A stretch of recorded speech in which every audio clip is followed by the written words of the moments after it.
I fear those big words which make us so unhappy. I fear those big words which make us so unhappy. That's in Ulysses by James Joyce. His alter ego, Stephen Dedalus, is speaking those. And what he means by that, I think, is that when we live in the world of abstraction, as opposed to concrete, specific reality, we can be led astray. And what good example of this abstract thinking that leads us astray is today's gospel passage, which talks about the end of the world. We can call it in Christian theology apocalyptic theology or apocalyptic thinking. I'm just going to call it end of the world thinking, end of the world.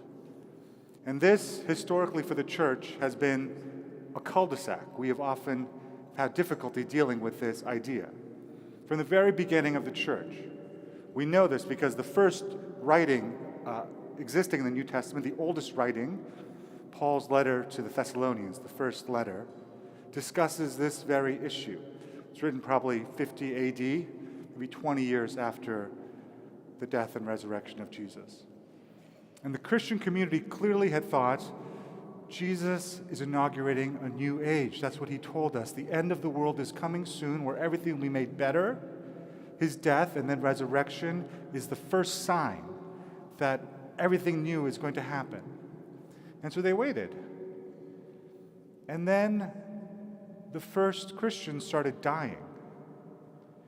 And so there was a question that came up, well, now what's going to happen? We thought Jesus was going to come back soon and we would all be resurrected and taken into this new place, the end of the world. But now some of our brethren have died. What do we do? And that's Paul's letter to the Thessalonians. That's what he addresses. He tries to understand, well, now that Jesus is taking a little bit more time than we thought to come back, what do we do? And this idea has continued to sort of frustrate and be a cul-de-sac for the church. In the late 19th century, a couple German theologians, Johannes Weiss, beginning with Weiss, he decided to interpret all of Jesus' thinking and teaching through the lens of the end of the world thinking, apocalypticism.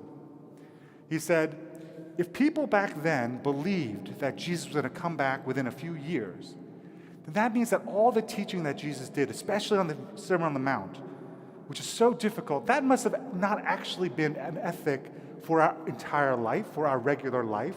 That was an emergency ethic. That was what he called an interim ethic.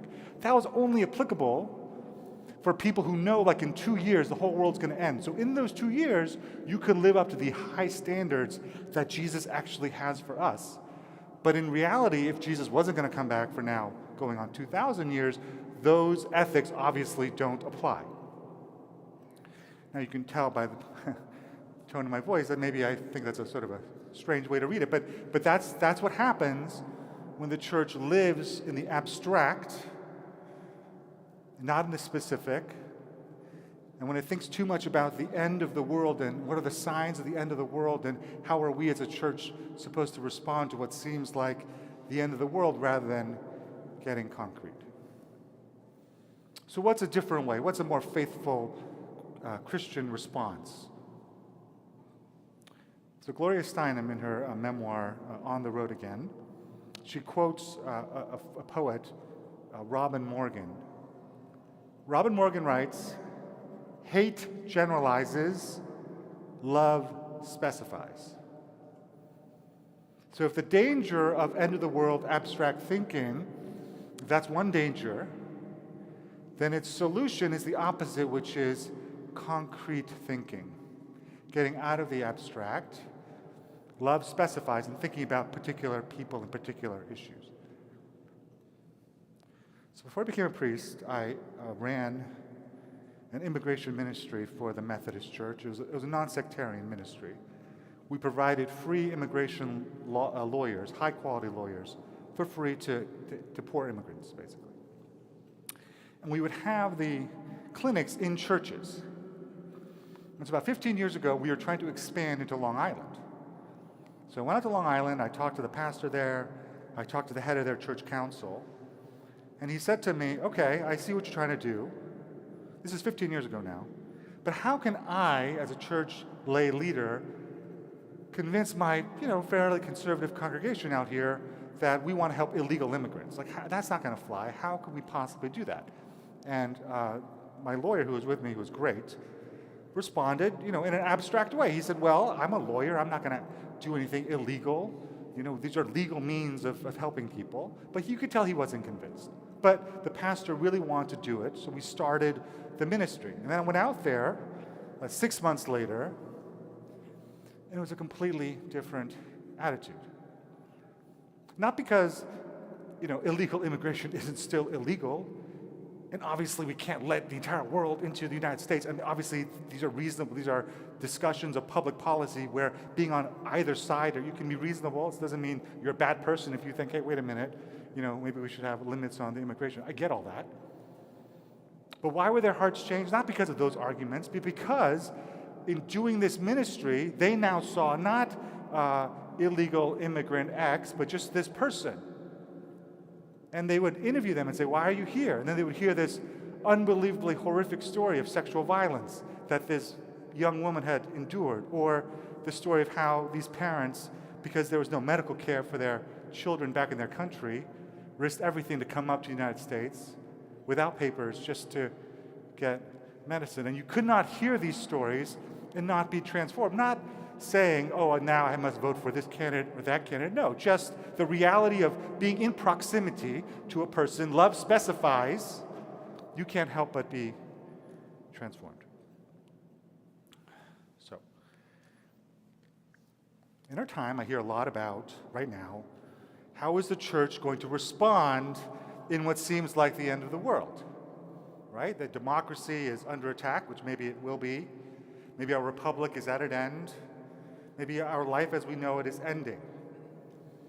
And I would just submit to you that speaking in an abstract register, saying, well, our faith determines this, and therefore democracy that, or the republic this, is not actually convincing, first of all, on a practical level, but on a concrete Christian level, that's not actually how Jesus changed hearts and minds. He got to know people who disagreed with him on many different ways, and he just loved them. He just loved them. And so what would it be like for us, as we go out in this time now, to get out of this register that we can hit the other side, right? Generalizing register, and get into a specific register.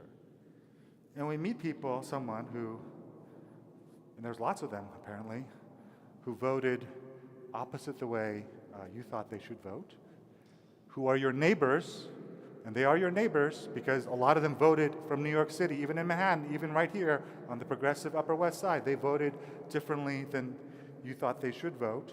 And even though you think they're a threat to our way of life, you love them anyway. Right? What would it be like if you actually did that? Could that actually maybe change their hearts and minds more than the reverse? But even if you don't change their minds, that's what Jesus is commanding us to do. So a final story, and then I'll end. So my mother, when she immigrated to the United States, was, she was 17, Asian woman, and so she worked as a housekeeper when she started, and she was very lucky that the family she was with, they were really good Christian family. They treated her well. There was no exploitation, no weirdness. They took her to church, and she was so grateful, and that she started, believing both what America said about itself and what the church said about itself, and she saw this really wonderful intersection, right? Because she came from Korea, which is still now a patriarchal society founded upon Confucian principles, where the most important value is filial piety, and there's a hierarchical rank. So the oldest male is up top, and then the children and women are all the way at the bottom. It's still like that. So my mother came to America. In fact, it was different. There was this thing called equality, and men and women were treated the same, and there was the church which taught that in Christ there is no east or west, black or white. And so when I was growing up, she would often tell me about her immigration story, but then she did this really interesting thing, and it's so interesting what the church can teach people. she would then connect her immigration story, not with just the story of I'm struggling for a better life for my family, which she certainly provided for us, but she connected it to the story of liberation from Jesus as seen through the civil rights movement. So she would always say to me and to my brother, we have to be so grateful to the African Americans in this country. Because of what they did in the civil rights movement, that's why we have our rights. And that's the kind of country that we live in now. And she didn't say that because she was being woke.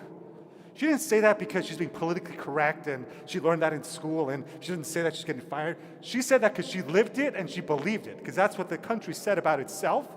All people are created equal. And she connected that to the Christian faith from which our country was also partially founded, these ideas. And she believed it, and she saw it lived out in reality. And so if we want to go forward and respond in a Christian way to this moment, I suggest we do that. Let's just live up to the ideals that we have. And maybe by doing that, we can remind our fellow citizens. Remind them, not force them, not yell at them, not try to coerce them, but remind them that this is who we are. This is what our faith demands of us. And just love them. And if they disagree, just love them again.